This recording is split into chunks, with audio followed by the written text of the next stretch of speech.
crops out in those fields definitely have a variance. And I've got Brad Mathson. He's part of Allied Cooperative. He's in sales and technology manager. I see a lot of differences out there in the cornfields. One side of the road is looking pretty stellar, and the next side is looking a little bit rough. Water still sitting in between the rows.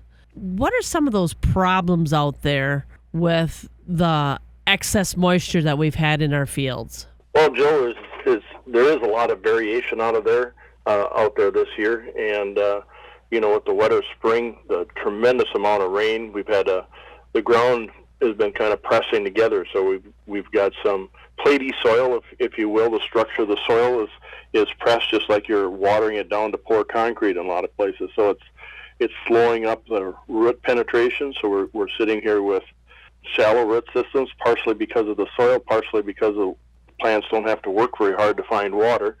So that's a couple things. So anytime we see some poor crops, a lot of times you can dig those plants up and you'll see it in the root system. We're seeing a lot of roots growing horizontally this year instead of vertically. And that's all right as long as the rain keeps coming, but if it turns off, we don't have a whole lot of moisture reserved to keep that plant up and going. Other problem is with the shallow root system, with all the rain, we push a lot of these nutrients down a little deeper, especially our nitrogen, sulfur, some of the other cation nutrients that we deal with. And, those are sitting probably in that 14, 15 inches range. And our roots are primarily what I've been seeing with our technology out here with our soil probes. We're pulling moisture and nutrients from about that 6 to 10 inch depth. So we're close to finding the nutrients, but we're not. So some of these really good looking fields, the roots have gotten down a little deeper. They're getting into those nutrients that we put out this spring, and they're really looking phenomenal. If there's some compaction, if there's some soil structure issue, those plants are struggling a little bit. So some of the variation that's going on out there.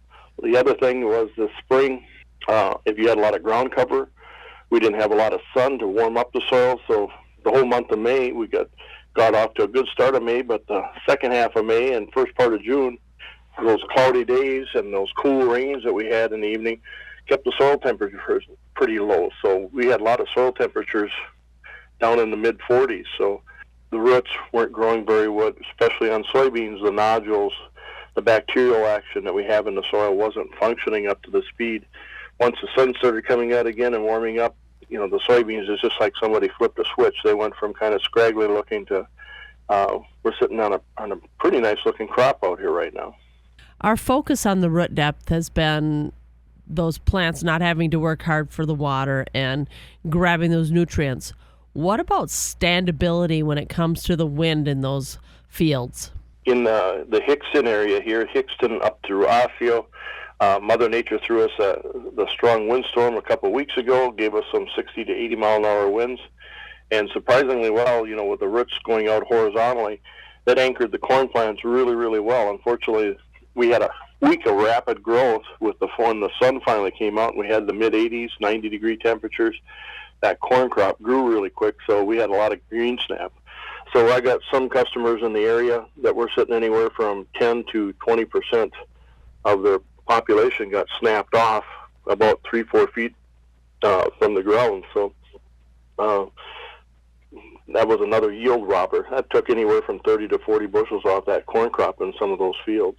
And as we walk out into our fields, what are some of those diseases that we're seeing? The big one I've been seeing is rust is really populating. Usually not too much of a yield robber, just gets kind of nasty. Northern cornleaf blight, finding more and more of that all the time. I've even seen some gray leaf spot, which typically in our region, we don't see a lot of that. They're starting to see tar spot pop up from Durand, the Eau Claire area, all the way over into down in the Adams area. With this weather that we've been having, these foggy mornings, the dampness, it's going to be probably a pretty good disease season out there. We're actively spraying fungicides right now. We're kind of getting in the prime of that tasseling to R1 stage, so more and more people are starting to put fungicide on corn. Same type of thing in soybeans, seeing some bacterial blight. If your rows are closed, we're setting up for a good chance of white mold again. We had that last year. A late flush of white mold came in, and that was devastating, and we're kind of setting up for that same scenario again this year with the damp soils. And if you're, like I say, rows of canopied over, these wet, foggy mornings and stuff, we're setting up again for a potential of a white mold issue that could possibly come up. I would expect to start seeing some more frog eye out there in the soybean plants, so definitely some disease issues going on in all the crops out there. Even seeing a lot of bacterial diseases on the leaves on alfalfa plants. Well, sounds like it's so important to keep walking out in those fields. And with the extra moisture, it's kind of thrown all the crops for a loop. And that's our Allied Cooperative program for this Wednesday morning with Brad Mathson. He does sales and he's the tech manager. And I'm Jill Welke.